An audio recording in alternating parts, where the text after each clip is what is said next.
Good morning, friends. My topic is central nervous system. You all know about the central nervous system. A small introduction about central nervous system. Central nervous system consisting of the brain and spinal cord. These are the main controlling system of our body. They receive signals from all parts of the body and responds according to the signal received. The nervous system is responsible for sending and receiving the interpreting information from all parts of the body. Next, the brain plays a central role in the control of most bodily functions including movements and sensation and speech and memory. Next topic is brain. The brain plays a central role in the control of most bodily function including movements, sensation and memory. Next, it weighs about 1.5 kg in adults. Next, by membrane called meninges. The outer layer is called dura mater. The middle layer is called arachnoid mater and the innermost layer is called pia mater. The space between arachnoid mater and pia mater, the CSF is present.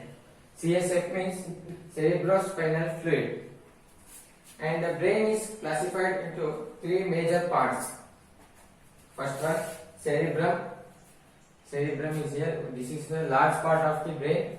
It's called cerebrum. And cerebellum. Cerebellum is here.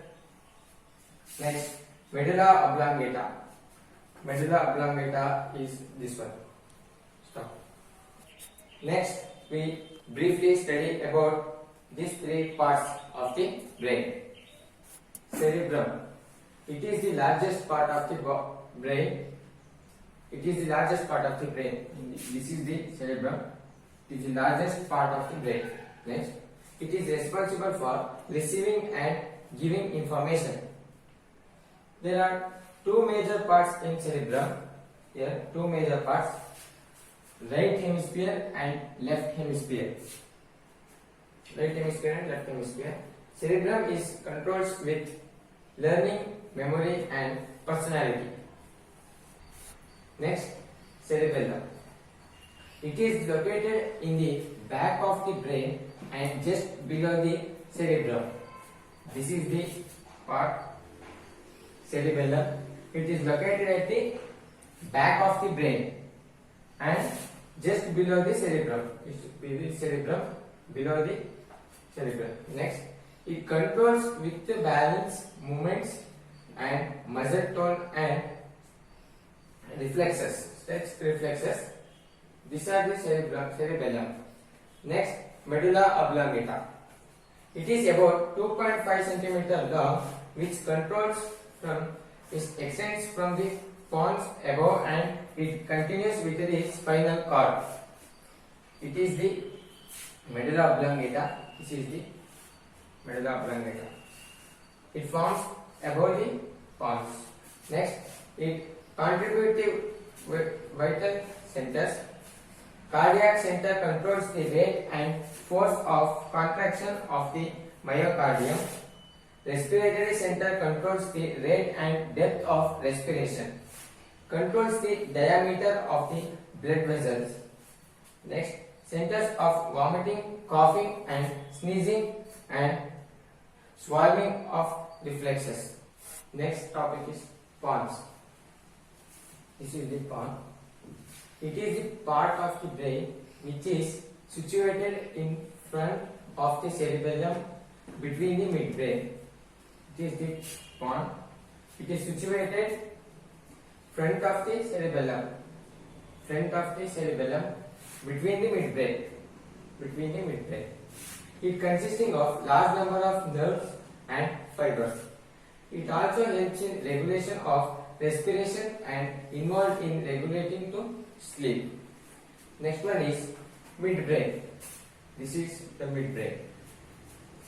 The midbrain area of the brain situated between the cerebrum and above the pons. It is situated above the pons and cerebellum. It connects to cerebrum with lower part of the brain and with the spinal cord. It connects the cerebrum with the lower part of the brain and with the spinal cord. It involves the controlling movements of head towards the stimuli as well as hearing.